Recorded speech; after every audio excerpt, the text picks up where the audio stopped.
اللہ کے رسول ایک قبر کے پاس سے گزر رہے تھے، وہاں ایک عورت بیٹھی ہوئی تھی جس کا بچہ انتقال کر گیا تھا اور وہ اپنے بچے کی قبر پر بیٹھ کے رو رہی تھی۔ اللہ کے نبی نے اس سے کہا اللہ کی امانت ہے، لے لیا، چلو تم صبر کرو۔ وہ پہچان نہیں سکی کہ یہ اللہ کے رسول ہیں۔ اس نے کیا کہا، ارے چل جا یہاں سے۔ آ گیا، صبر کر صبر کر، صبر صبر کر چلانے والا جس کی اوپر گزرتی ہے وہی جانتا ہے۔ تجھے کیا معلوم کہ میرا بیٹا مر گیا ہے، میرے اوپر کیا گزر رہی ہے، تو کیا جانے۔ اس نے محمد رسول اللہ سے یہ کہہ دیا۔ اللہ کے رسول وہاں سے چلے گئے۔ بھائی ایسی موقع پر کیا کہا جائے جب وہ اپنے بچے کی موت پر صبر نہیں ہو رہا ہے، اس سے صبر نہیں کر پا رہی ہے، وہ تنبیہ کرنا تھا، کر دیا، آگے بڑھ گئے۔ بعد میں اس عورت سے 1-2 دن کے بعد کسی نے کہا تم نے جس آدمی سے یہ جملہ کہا جانتے وہ کون؟ وہ محمد الرسول اللہ تھے۔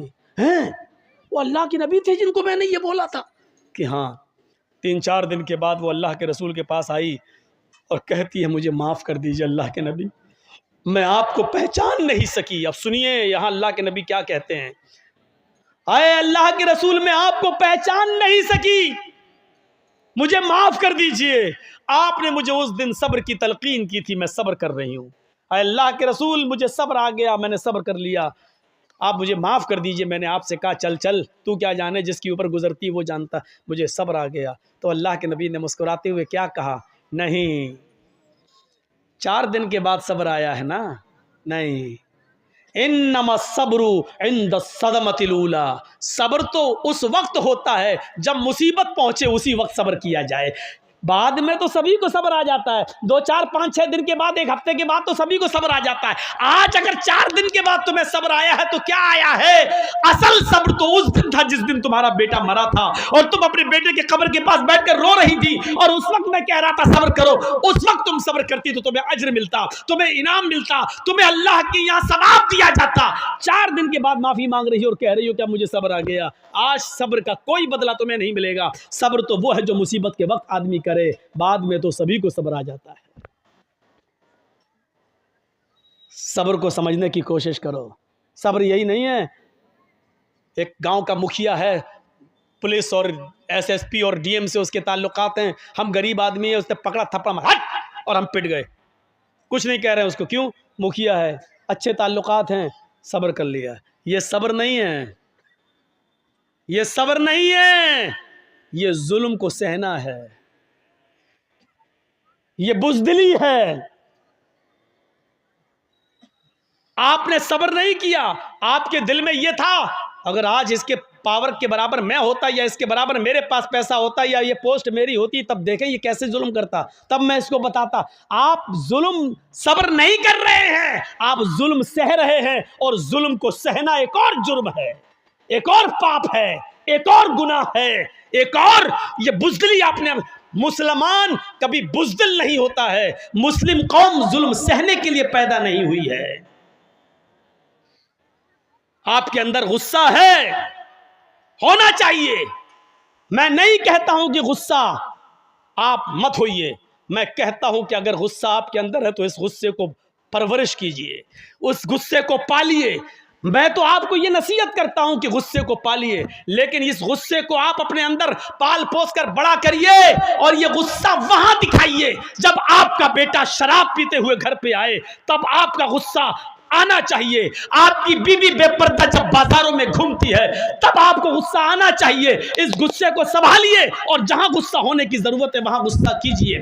یہاں غصے کی ضرورت ہے، یہاں آپ کی بیٹی بے پردگی کے ساتھ گھوم رہی ہے، موبائل لیتی ہے، اپنے جیجا کی موٹر سائیکل پہ بیٹھ کے بہنوئی کے ساتھ سفر کر رہی ہے، اور دیور کی موٹر سائیکل پر بھابھی بیٹھ کر جا رہی ہے۔